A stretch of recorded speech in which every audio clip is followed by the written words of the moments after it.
県那須烏山市というところで、オートバイのカスタムですとかレストアを中心に、バイク屋として、やってる沢村と言います。僕が住むこの那須烏山市っていうところはまあなんて言うんでしょう、結構都心とか例えば宇都宮とかですねからちょっと離れたところにありまして、特に烏山の中でもちょっとこう端っこの方といいますか、そういったエリアに住んでます。目黒製作所っていうのは1924年からなんですけど、もともとこの那須烏山市に1944年に戦中に工場疎開で烏山に来てました。当時烏山町ですね。で、東京本社は空襲で焼けちゃったっていう歴史があって、戦後烏山から目黒がこうまた繁栄していったっていう歴史がありまして、で僕もバイク好きで、地元ですし、そういう歴史はなんとなくこう話で聞いたことがあったりだとかして、で、僕らからするといわゆる古いもうメーカーがない存在してないオートバイメーカーで、その当時はご高齢の方が愛していたオートバイに見えてまして、僕らからすると、ちょっとよくわからないバイクに見えてたっていう。ただなんか烏山にはあったっていう歴史とかそういったものも分かっていたので、いずれ僕もそれで何かしたいなっていう気持ちはあって。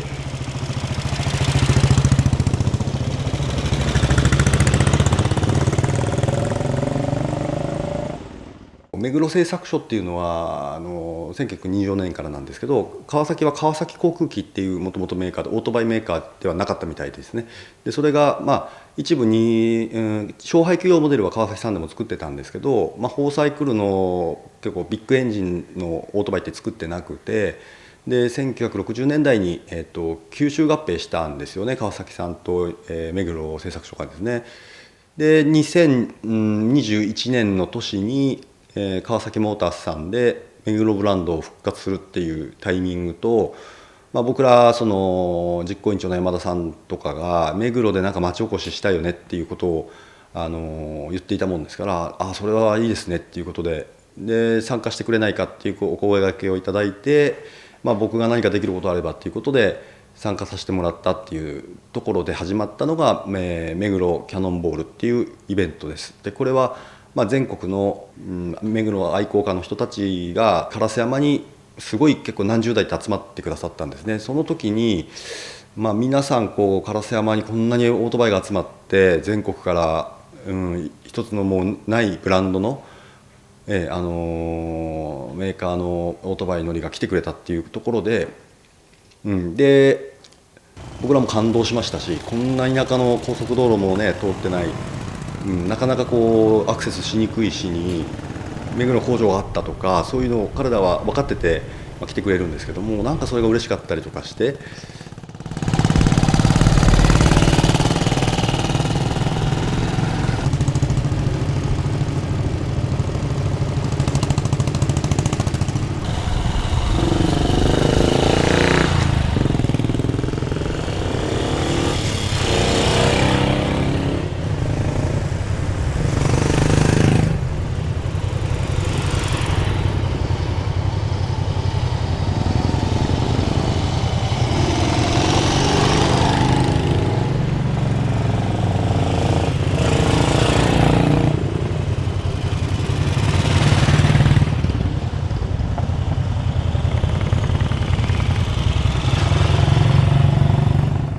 2021年そのキャノンボール1回目の後に、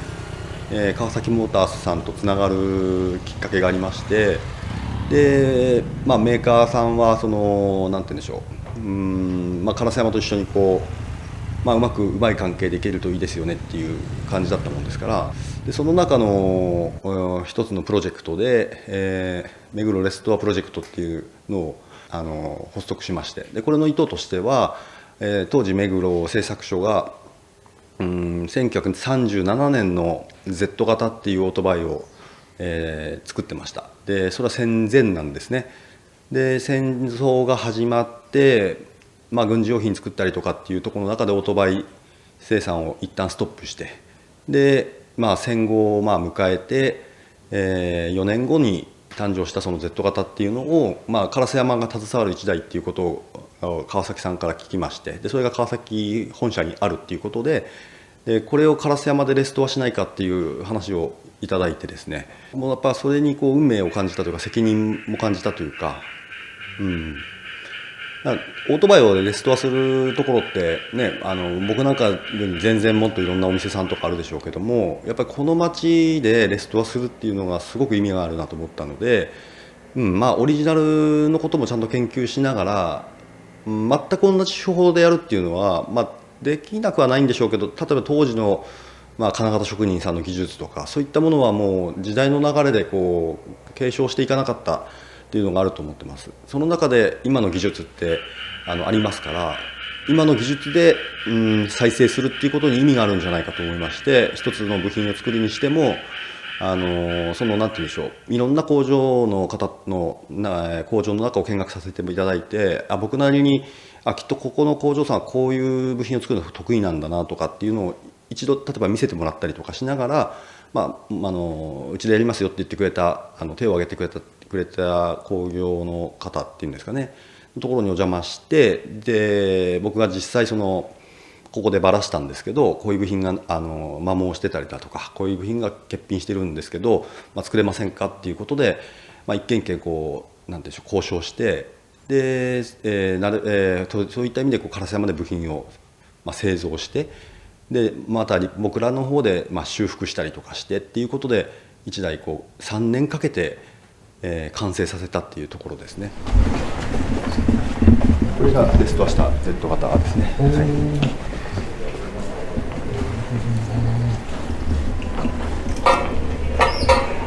1944年に工場疎開で烏山に来てて、で東京は本社はやっぱり空襲であっちゃって、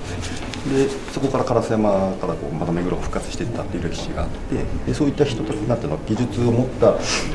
工業所さんが結構いまだにあってですね、その人たちも含めてレストアをしたっていう感じなんですよね。設計は1937年の戦前なんですよ。生産が1949年ということで戦後4年後のモデルですね。それを今の現在の技術で、マフラーなんかを再現したりとか、型を作ったりして、一部フィッシュテールでこういう型を作って、プレスしたものとか、あとはそのマフラー部分はこの、70ミリぐらいのこの厚みの板をから抜いて 0.8 ミリの薄さで、これを4枚作ってモナカコードで貼り合わせ溶接して仕上げている一品物ですね。中にはエンジンバルブだとかそういったものも工業所さんが作ってくれたりしてて、参加したプロジェクトチームがあっちの柔軟車っていう感じですね。それを去年の東京モビリティショーで、実際走らせるっていうこれ実動するんですか？もちろん走ります。その時の写真が、私がちょっと運転させてもらったんですけど、東京モビリティショーの外の駐車場で走行させてもらったっていう感じですね。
最初の、1年2年は、川崎さんとの話の中では、とりあえず綺麗になって見られる状態になっていればいいんじゃないかということで、一応頭にそれがゴールとして頭にありました。でまあでもやっぱエンジンも当然ばらしましたし、もともと走ってたらしいよって聞いたんですけど、これ絶対走ってないでしょっていうぐらいこう、部品のガタがあったりだとかしてて、これはちょっと思った以上にダメージが大きいというか、思った以上にちょっとこう、大変だなってことを、2年目ぐらいの2年目最後の頃にこう感じて、で途中やっぱ烏山の工業者さんの中でも部品は作ってもらったんですね、エンジンの。でだんだんマフラーなんかも烏山で作ったんで、2年間の中で、やっぱりこうエンジンかけたいよねっていうムードになってきたんですね。最初はエンジンかかんなくてもいいから、とにかくきれいに見た目は1分の1プラモの状態でもいいっていうことではあったんですか。はい、川崎さんが言うところはそれでもいいんじゃないかっていうことでした。でそれの背景にやっぱりこう、企業さんですからね、法律も今のオートバイとは違いますから、昔のと音量の問題だとか、やっぱ古いオートバイなんで、例えばオイルが漏るだとかっていうことに対して、今はねすごいオートバイメーカーってすごい技術なんで、オイルも漏らないですし、音も法律の中で許された音でっていうところの中で、やっぱメーカーさんが絡んだ、プロジェクトで何か例えば壊れちゃったとか、なんかそれこそオイル吹き出しちゃって、皆さんに迷惑かけちゃったとかっていうことを考えた時に、それがベターだよねっていう話だったんですね。ただ僕らやっぱりオートバイやったとしては、やっぱ部品屋さんもそうですし、必ずやっぱ音は聞きたいと。で僕もねだんだんやってる間に、このオートバイって烏山携わってもう75年ぐらい経ってるやつだったんですけど、これの音をこの街で響かせたらなんて素敵なことだろうと思ったんですね。でその中で例えば部品のそのエンジンをかけるための部品の調達だとか、そういったことが3年目でやり始まったんですね。でその中でこう必ずエンジンを調子よくするっていう、調子よくっていうか調子よくエンジンがかかってる状態にするにはこれとこれが必要だよねっていうのがあって、今時なんで SNS でやっぱりこう知り合いになった目黒愛好家の方とかと、何回かこうキャノンボールで顔を合わせていくたびにだんだん仲良くなっていったりとかして、でその中で、目黒のインフルエンサーの、ブーチャンネルのブーちゃんという原さんという方と仲良くなってですね、で沢村さんに会わせたい人いるんですよみたいな話をいただいて、でそうなんですかって言って、鎌倉にある RE& ワークスの佐久間さんって言うんですけどなんて言ってて、そうなんですねなんて、なんかインスタグラムで見たことありますねなんていう話になって、で見ると本当になんかこういろんな車種やられてて、特に A 車とか古いホンダのオートバイとかやってて、この人すごい技術とか知識とかありそうだなっていう、まず第一印象でそんなところがあって、でまた別のバイクイベントで、僕顔を出した時に、佐久間さんが乗られてた、彼も目黒を乗ってたんで、ちょっとカスタムした目黒を佐久間さんが持ち込んでたんですけど、何かあったら手伝い行くからその時は言ってよなんて言ってくれて、でちょっとね、なんて言うんでしょう、すごいこう知識も経験もある方なんで、もしよかったらちょっとここの部分ちょっと僕その映写の部分に近いんかわからないけど見てくれないですかねなんて言ってお願いしたら、じゃあ行きますよっつってこう鎌倉から飛んできてくださって、でこれ A シャと似てるねとか言いながらこうハーネスの部分研究してくれたりだとかして、でなんか配線図書いていくよなんて言って、で配線図書いてくださったりとかして、サポートっていうか、そういうことをやってくださったっていう感じで、はい。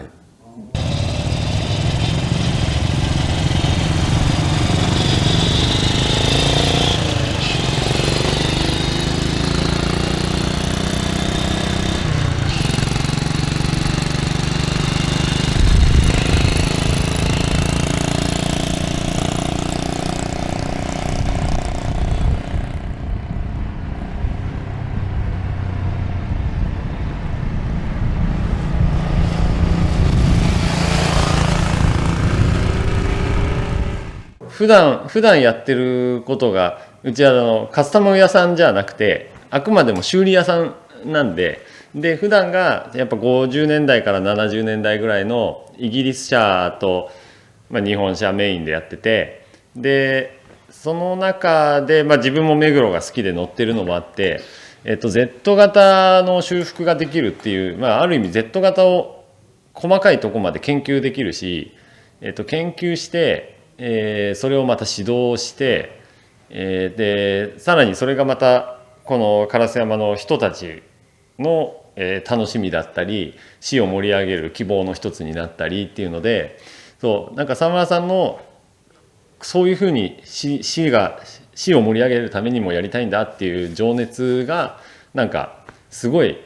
なんだろう、普段バイク屋さんやってると自分が世の中で何の役に立ってるのかがちょっとこう分からなくなるっていうか、結局趣味でオートバイ楽しんでる人の趣味の手助けっていうことをずっとやってて、たまに自分の立場っていうか世の中のピースとしてどういう立場なんだろうって思った時にその沢村さんの話を聞いたら、これが多分オートバイっていうものがオートバイに興味のない人たちまでがこう喜べる一つの何かを作り上げれるバイクがあるんだって思って、それはぜひやってみたいのと、自分が普段商売でやってるバイク、好きで乗ってるバイクの知識とかをもっと深めることができるなと思って、ぜひそれは一緒に手を出させてもらいたいっていう気持ちで最初は始めたっていう感じですね。すごいすごい。どっちが奥様の方？私がなるほど。CR 曲入れてるんですか？で佐久間さんに見てもらってて。重くないですか、ソロって CR？ いや、そうでもない。あれ軽いよね。多分そのみんなじゃなくできるかな。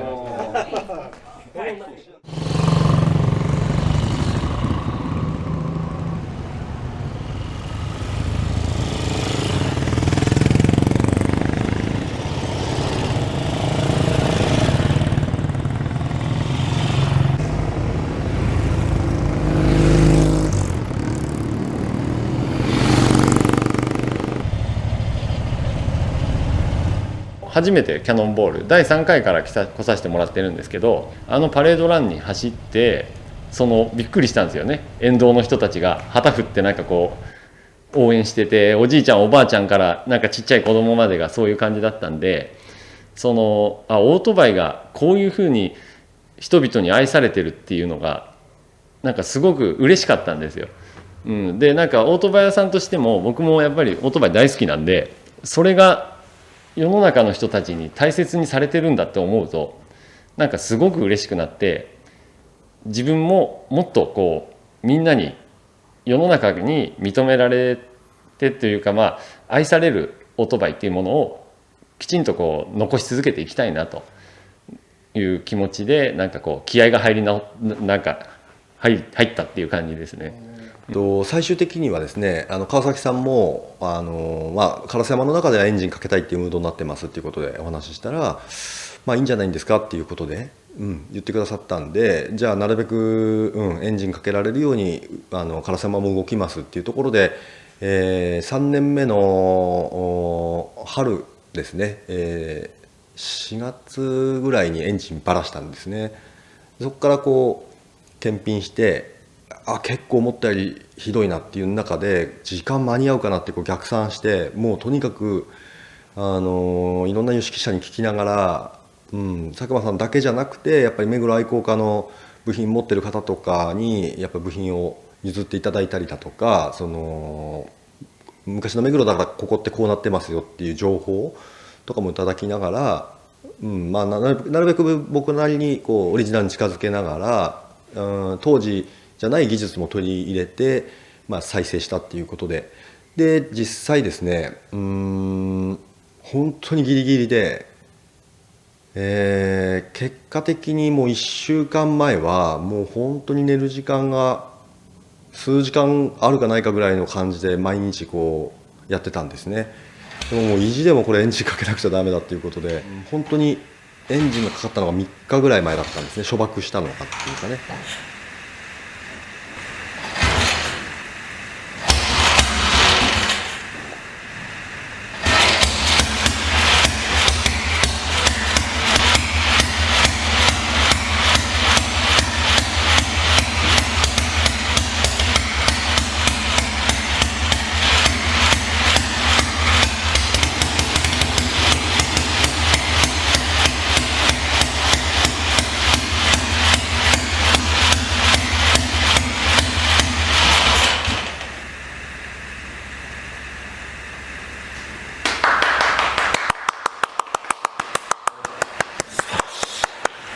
感動。ありがとうございます。感でそこからまたまたいろいろやることがあるんですけど、セッティング的なところお見せできるような形にするのに、でそういうのを、やっていって、実際に終わったのが当日の夜中の1時半だったんですね。はい、で1時半に終わってやっと終わったとかって言いながら、いやよかったとかって言いながら、とはいえイベント当日搬入もあるんで、もう数時間しか寝れないから、もう早く帰って寝ようとかって言いながら23時間寝た気がしますけど、で朝一発目かけた方がいいだろうってことで、ここでエンジン一発とかでかかったんで、全然調子いいから大丈夫だねなんて言って、会場を持ち込んで、皆さんいろんな県外の方がそれを見に来てくださって、で僕らもその実行委員会としてはエンジンかけますよっていうことを告知していいですかっていうふうに実行委員会側のメンバーから言われたんですけど、もう本当ギリギリだったんで、エンジンパフォーマンスあるって言っちゃうとかかんなかった時に皆さんに期待を裏切る形になっちゃうんで、とりあえずレストは完成したっていうだけでお願いしますってことで、でももう皆さん大体もうエンジンかかるんでしょみたいな感じなんですよね。で僕も前日っていうか当日の朝調子良かったし、皆さんちょっと今日は楽しみにしておいてくださいなんて言ってたんですけど、じゃあ実際かけますみたいな時に、いやー全然思った通り前日までバンバン朝食がかかってたのにかかんなくて、で10分ぐらいキックしてて、もうこっちも汗かきながら冬のイベントなんですけどかかんなくて、でこれはどうしたもんかなっていう時に、佐久間さんが誰かいらっしゃいますかみたいな、僕ちょっと助けを呼んだら来てくださって、ですぐに僕予備のプラグ一応持ってったんですよね。でそれ佐久間さん分かってたんで、さっと持ってきてプラグ外してくれて、でちょっと湿ってるからアクセル開けて中の燃焼室のガソリン抜いた方がいいからっていうことで、そうだねとか言いながらキック何回かして、でまたプラグつけてくれて、そしたらさっきまで10分ぐらいかかんなかったのがボボンって最初初爆して、でその時に「おお!」とかって皆さん言って、まだかかってないんですけど、でまた何回かキックした時にタタンタンタンタンタンって白煙をまき散らしながら、やっとその3年越しのエンジン音が那須烏山市の空に響いたっていうところで、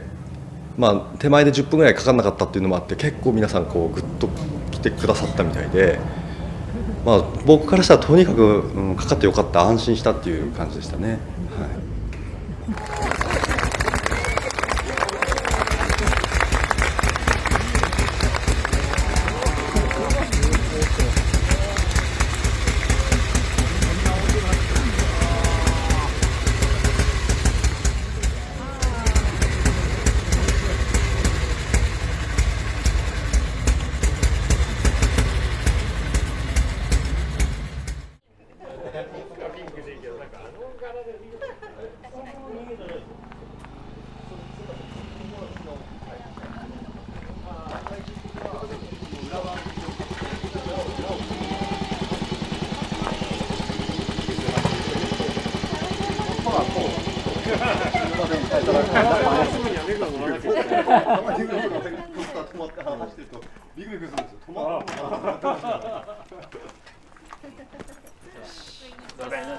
ごめんなさい、俺が友達が近所にいたから。お邪魔してます。近所にいるんです。近所っていうか横浜なんだけど、今こっちに来てたから、それを偶然知ったから勝手に。マジっすか？そう勝手に呼んじゃった。たまたま山あげ会館に。マジっすか？そうですね、さっきもちょっと話出たんですけど、目黒っていうものに対してまずその今の現代を生きる愛好家の人たちと横のつながりができて、でその目黒に携わってた方とかの縦軸が今の現代に僕の中でつながってますね。でこの下につないでいくっていうところでいくと、その伝統をつないでいくんですけど、まず伝統をつなぐにはそのつないでくれる人たちがどう響くかっていうのはすごい重要だと思っていて、で僕はその普段カスタムしてることもあって、伝統の逆の発想もあるんですよね。その、革新的なところがあって、その従来のものを生かしながら変えていくっていうことですね。それをオートバイで目黒でやれるとするならば、それはカスタムにこう落とし込んで、そういったものを若い子たちがこういう目黒でこういうバイク作れるんだっていうものを何台かこう発信して、そういったメディアさんとかのお力をいただいて発信することによって、それが海外の人が見ても目黒っていうのは、ね、形は見たことあるような感じだけど目黒っていうオートバイブランドがあったんだとか、今も川崎があるんだっていうことに気がついてくれたりとかっていうことが僕の望んでるところで、そういった意味でその RE1 のワークスの佐久間さんとも日頃そういう話をしてまして、僕ら世代40代で30代の子たちとかっていうのも今協力してもらって、いわゆるその下の世代ですね、10代20代の子が目黒でこういうカスタム乗りたいんですっていう人たちが何年後かに出てきた時に、その時にやっと自分たちがこうやってきたことをつなげられたかなっていうのを想像して、今そこにトライしていきたいっていうところが今これからの自分の在り方として目指しているところですね。僕の中でもやっぱり数年前からそういうのやりたいなとは当然思ってて、でチョッパーで1台友人のやつ作らせてもらったりとかもあったんですけど、どうしてもやっぱこう純正の人たちのことの、顔色を伺うって言ったらあれですけど、そういうのもあると今あんまりやりすぎちゃいけないなっていうのは当時思ってたんですね。それこそ4年前5年前で目黒のレストアの時にもうすごくいいチャンスっていうか、僕腕試しっていう話じゃないんですけど、それで地域活性化するならばちょっとねやりたいなっていうのがあって、でまずこれ完成させて、要するにこう現存する日本で残ってる、目黒って海外にほぼないですから、旧目黒製作所のオートバイっていうのは一番古い目黒を直したというか修復したプロジェクトチームの一員である僕がそれをやり遂げて、その後に伝統をつないだ後に革新に変えるっていうストーリーを自分の中でできたら、今までのその目黒愛好家の人もきっとその理解してくださるんじゃないのかなっていうのがあって、そういう順番で今ちょっと進めてて、今それを伝統からこう革新の方にこう変えていこうという、タイミングって感じですかね。大正13年、東京目黒の地に産声を上げた目黒製作所。国産オートバイの名門としてその名は全国へと広がってまいりました。しかし昭和19年、戦火はいよいよ激しさを増し、工場は空襲を避けて栃木県烏山の地へ疎開いたします。東京の工場が戦災で失われる中、この烏山の工場が目黒の灯火を守り抜いたのであります。戦後、ここ烏山から再び名車は走り出し、日本の復興とともに歩みを進めました。そして昭和35年、川崎航空機工業との提携を経て、その技術と魂は後の川崎へと受け継がれていくのであります。あれから80年、今もこの町には目黒を愛し、その歴史を未来へとつなごうとする人々がいます。世代を超え再び走り出そうとしているのです。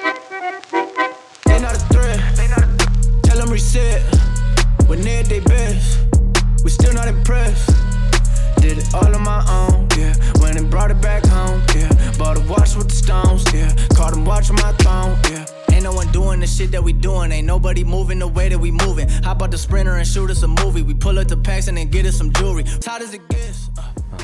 自分のおじいちゃんが昔目黒に乗ってて、そういう流れがあって、自分はちっちゃい頃からそういう話を聞いてて、そういうのがあるんだぐらいには当時は思ってたんですけど、でこういう機会で目黒っていうものにこう納税させてもらうっていう機会とかがありまして、で乗り味とかもやっぱ乗ってみて、その振動とか目黒独特の音とかこの匂いとか五感から来るものがすごい自分の中で、目黒ってこういうなバイクがあったんだっていうのを、でそれを整備して今乗れてるっていう状況、その今の状況っていうか、その世界にすごい感動してますね。いや、たまたまこのお店に来たんですよ。そしたらZ5 ってあるじゃないですか、吉木さんが乗ってるあれがあっちの事務所のところに飾ってあって、でそれにもう一目惚れ衝撃みたいな。かなり楽しませてもらってます。当然のように道路の真ん中で止まったりもするし、でどちらかというと仕事の時にもそっちのこと考えてるぐらいどうしようかなって考えてるぐらいなんでそれぐらいハマっちゃってますね。最初はここにエンジンとフレーム、フレームにエンジン乗った状態で置いてあって、でパッと見もうエンジンの形かっこいいし、もうこのカタカナ目黒にやっぱり最初は、自分も知らなかったんですけど、そこでいろんなね目黒の話とか聞いたりですね。で面白くて、でこれチョッパー作ったら面白いんじゃないって言って、そうですね、YOSHIKIに言って、それ最初は断られたんですけど、これ俺のだからダメって言われたんですけど、ちょうだいって、それでもで説明したんですよね。こんなバイク作ったらかっこいいんじゃないっていう、もうすぐもう頭の中にはできたんで伝えて、で目黒これからね烏山で盛り上げていくっていう話も聞いてたんで、チョッパー1台作っても面白いんじゃないって言ったら、ちょうどその頃だと思うんですよね。でそのために多分YOSHIKIが買ってきたのかな、持ってて、そのイベントのために。でそのエンジンだったんで最初は断られたんですけど、面白いじゃんっていう話で、うまく丸め込んで、今ね一緒に乗ってる若い子たちがいるんで、一緒にね走ってるだけで面白いんで、それがね面白そうだなとか思ってもらえれば、またそれはそれでいいのかなっていうのと、全然他のハーレーとかねチョッパーと一緒に走ってるね普段。その中でもやっぱ目黒っていうのがね広がれば面白いかなとは思うんで、そうですね、そんなに俺は深いことは考えてないですね。乗ってて楽しいっていうだけなんで、で面白いバイクなんで。最初 SR の400をチョッパーにして乗ってたんですよ、フリスコっぽい形で。ハーレーとかってやっぱアメリカの文化じゃないですか。アメリカが生み出した V ツインというか、やっぱりトルクで走って、やっぱ土地柄があって生まれてるもの、もちろんインディアンもそうですし、でトライアンフもイギリスっていうところがあると思うんですけど、じゃあ日本をそれで表現するってなった時に、じゃあそれって暴走族がやっぱり強いかなと思ったんですよ。だからちょっとそれはかっこいい、そっちの文化もかっこいいんですけど、自分はそこじゃなかったんで、じゃあこれを日本の文化で世界に戦えるじゃないですけど、なんだろうなって自分の中で模索してたんですよ。で SR のチョッパー作ったのもそれだったんですけど、もっとそこを探求したいって思った時に、たまたま目黒のプロジェクトをやってたんで、これだってその瞬間確信して、これ目黒で新しいことやったらみんながハッとさせられるというか、本質的な部分に気づけるかなと思って、じゃあこれを俺らで第一人者として目黒のカスタムシーンを盛り上げたら面白いんじゃないかなって思ってて、だから今回目黒のカスタムっていうのは初の試みなんですけど、少しでも響いてくれたら嬉しいっすよね。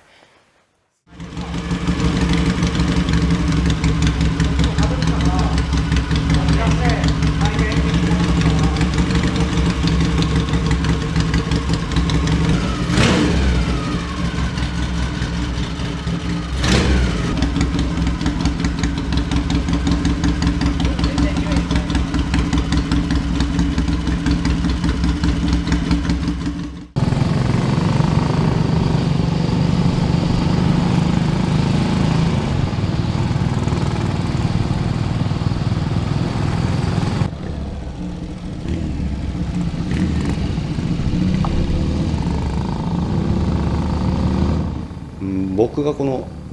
自分のこの責任世代として何を発信できるかっていうところを考えた時に、実は1台のオートバイにもこういう仕事をされてる方がいて、こういうプライドを持って誇りを持って一つの部品を作ってるっていう人たちがいるんだよっていうのを僕自身も感動したので、そういったものを皆さんに見ていただくっていうところが1台のオートバイを完成させるというよりは完成を目指しながらそこを発信していくっていうのがすごく重要だなというふうに思って、3年かけたっていうところですかね。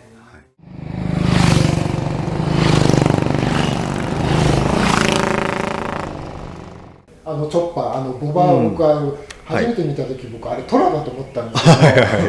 けど、あれすごいですよね。騙されましたね。もうトライアンフでよくあるじゃないですか、ああいうので。やっぱりこうちょっとね、そういったなんでしょうね、オフロードみたいなところを走るというか、ダートっぽい感じのシーンを走る目黒って多分僕も見たことないですし、昔もしかしたらあったかも分かんないんですけど、なんかこれからああいうものがなんていうんですか、若者とか、そうじゃない方も含めて、見てもらってこれ目黒なんだっていうふうにできる自信もありますし、逆にやっていかなくちゃならないかなとも思ってますし、で今川崎さんの方では、2機種出てるんですね。800の、目黒 K3 と目黒 S1 というものがあって、で旧車って結構大変ですから、メンテナンスだとか維持することも。で例えばそういったものを、程度のいいベース車両だとか新車で買われた方が、それ純正で好きに乗ってる人は全然それで、いいと思います。例えばそういうのを手に入れて、自分もこういう新しい不安のないオートバイでスタイルを変えたいんだっていう子たちがやがて出てきた時に、こういうやり方もありだよねっていうのを旧目黒で表現したっていうのがあれですし、佐久間さんも同じ気持ちがあって、今回彼も2台鎌倉から持ってきてくれてるんですけど、そういうところではもう向いてるその穂先は結構近いところがあって、同じところを目指してるっていう感じですかね。さっきの話だけど、僕の根底にあるのは、もう修復するのが難しいようなものでももう一回公道を走れるようにするっていうことが一番楽しいかなと思うんで、そのために、だから僕はどちらかというと今ある目黒をかっこいい目黒にしていきたいっていう気持ちの方よりも、元の状態に戻すことが難しいんだったら、元の状態じゃなくても、だったら思い切ってカスタムっていう形をとってでももう一回公道を走れるように、でそこに魅力を感じてくれた人たちがそれを楽しく乗ってくれる方が、なんだろう、本当にオートバイを好きな人っていうふうに言えるのかなと思って、だからそこはね、ぶつかる可能性は今後もあるとは思うし、もしかしたら仲良くそれもいいねっていうお互いになるかもしれないですし、僕ももともと純正スタイルは好きな人なんで、純正で当時のままやっぱり残ってる車両を今いきなり切って貼ってやってカスタムしようとは思わないんで、あくまでもカスタムすることで救われる車両があるならそれをカスタムのベースにしたいっていう気持ちで、でそこでもしね、なんかこう言われちゃうこともあるかもしれないですけど、目黒でそんなことするのは邪道だとか言われることもあるかもしれないけど、その時はそうすることでこの目黒の個体はまた道を走れるようになったんだぞと、そうしなかったらいつまでたってもずっと納屋の奥に眠ってたり、なんだったらもう鉄くずにされてたものがカスタムっていう新しい何かが加わったことでまた生き返ったんだから良くないですかっていうふうに、言えればいいかなと思いますね。じゃあこれからもう思い切って、結構年配の人も結構理解が割と、あって、最初やっぱりタトゥー入れて、ちょっと目黒に来て、大丈夫かなってそうですよね。割とみんな年配の人にちょっとわざとちょっとけしかけるように、あれどう思うんだってなるほどなるほど。だから全然大丈夫でしたね。いいんじゃない、かっこいいよね。なんか僕もそう思ったんですよ。だからやっぱ結局その懐の広さも純正で乗ってるご高齢の方の懐の広さも感じますし、やっぱりそういうのが素敵ですよね、やっぱりね。そういうところがかっこいいと思いますね。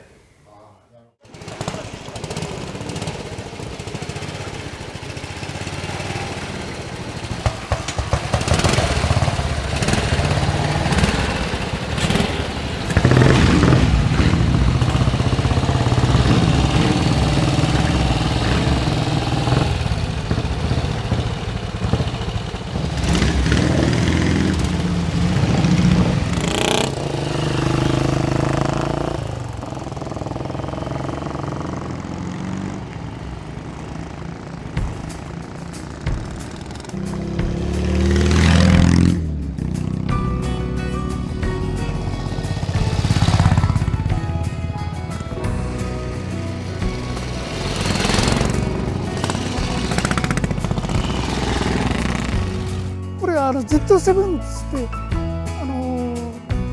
昭和32年の方で、スタミナとも言ってますね。80になります。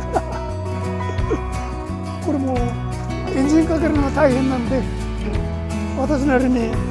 セルをつけました。押し掛けです。目黒の Z7 スタミナっていうバイクです。自分はね、もうちょっとこういうこれだけじゃないっていう感じでね、だからイージーライダーとかああいうチョッパーの世代や、あとはね7班でいう K0K1 とかね、それからこの7班ライダーとかああいうと暴走族全盛の時代とか、そういうところをね入りはしなけどこう横目で見ながら来てるので、そこそこいろんなバイクがだからそれぞれ個性もあるし、乗る人間バイクで一応は、なんとなくね、分かれるけども、でも基本的に本当になんだろう、バイク好きっていうかそう言われるっていうのは、何かしら共通してるものがある。こ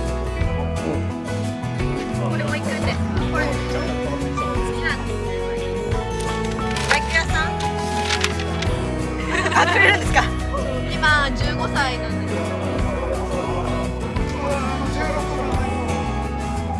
バイク好きなんですか。バイクは小学校時代から乗乗せてください。乗りたいです。いいんですか。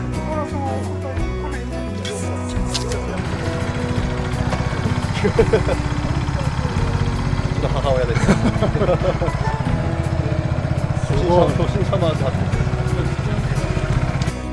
お母さんはじめまして、佐久間と申します。いつも息子さんにお世話になってます。鎌倉のバイク屋の。Wish I had the world to give you, baby. I don't even have the time to tell you bedtime stories or to chase away the monsters from your mind. You know I can only give what I have.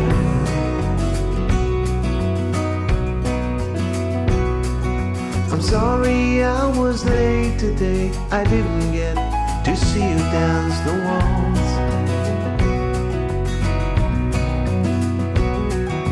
Spinning around the living room all dressed up in your mother's clothes.